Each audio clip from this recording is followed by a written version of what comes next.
Video کو like کر کے آگے شیئر ضرور کر دینا۔ اسی عریش آنے لگا تو حضرت یوسف علیہ السلام کے دماغ میں پھر ایک خیال آ گیا کہ میرے جیسا کوئی نہیں، اور شہروں میں جو عزت تھی، جو دھوم دھام تھی، جو استقبال تھا، جو عزت تھی، جو وقار تھا، ابھی دیکھنا جیسے ہی شہر آئے گا کہ شہر کے لوگ پھر میرے حسن کے غلام بن کر کے استقبال کریں گے، تعریفیں ہوگی، یہ ہوگی، وہ ہوگی۔ جیسے ہی عریش میں پہنچے تو دیکھا کہ وہاں ہر آدمی یوسف علیہ السلام سے زیادہ خوبصورت ہے، وہاں ہر آدمی یوسف علیہ السلام سے زیادہ حسین و جمیل، اور کوئی ان کو دیکھ بھی نہیں رہا ہے، کوئی ان کو دیکھ بھی نہیں رہا ہے، ہر آدمی خوبصورت۔ یہ فوراً سجدے میں سر رکھ کے کہتے مولا میں توبہ کروں، ہمارے حسن کی وجہ سے عزت نہیں ہے، وہ تو تیرے کرم کی وجہ سے۔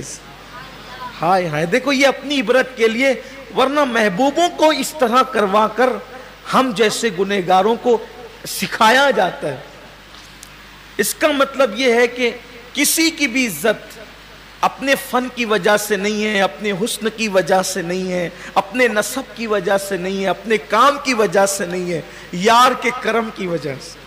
اگر وہ کرم کرے تو وارے نیارے ہو جائے، وہ نظر پھیر لے تو پھر بڑے بڑے عزت داروں کو پھر پانی بھرنا پڑتا ہے۔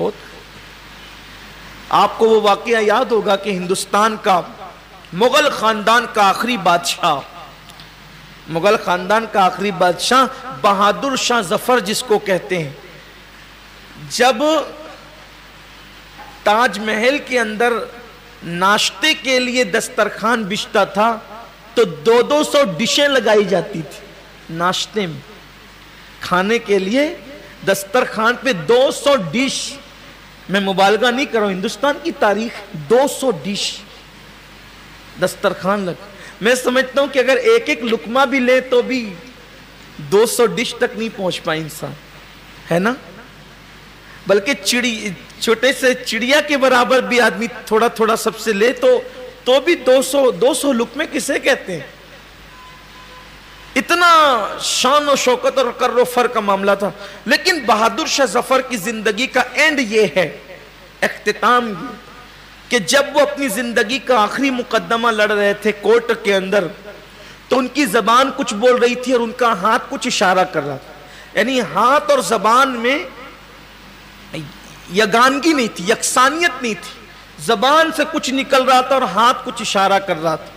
تو مورخ لکھتا ہے کہ زبان کچھ بول رہی تھی، ہاتھ کچھ اشارہ کر رہا تھا، وجہ یہ تھی کہ بادشاہ کئی دن کا بھوکا تھا، تو بھوک کی وجہ سے اس کی زبان سے الفاظ نہیں نکل پا رہے تھے، جس کے گھر میں 200 ڈشیں بنتی تھی، اور اس کے کرم کی بات ہے وہ۔ اور پھر انڈمان کے جزیرے میں جب ناشتے کے لیے بہادر شاہ ظفر کو تشت میں ناشتہ پیش کیا گیا تو اس کے 2 بیٹوں کے کٹے ہوئے ابلے ہوئے سر تھے، یہ لو یہ ناشتہ کرو، یہ اینڈ ہے۔ تو آدمی کو بہت تکبر نہیں کرنا چاہیے، دولت پر، عزت پر، شہرت سب اس کی طرف سے، وہ کرم کرے تو بیڑا پار ہے، ورنہ کسی کا کچھ نہیں، کسی کا کچھ نہیں، اپنی کوئی حیثیت ہی نہیں ہے، سب کچھ اسی کا ہے۔ طاقت بھی بولنے کی اسی کی ہے، بیٹھنے کی طاقت بھی اسی۔ اگر ہم یہ سمجھتے ہیں کہ ہم بیٹھتے ہیں، ہم بولتے ہیں، دی ہوئی طاقت اس کی نہ ہوتی تو کون بیٹھتا؟ دی ہوئی اس کی طاقت نہ ہوتی تو کون بولتا؟ اس کی بڑی شان ہے، اس لیے سب اسی کا ہے، اس کی بارگاہ میں ہمیشہ جھکے رہنا چاہیے، اس کو یہی پسند ہے۔ کمنٹ شیئر ضرور کریے۔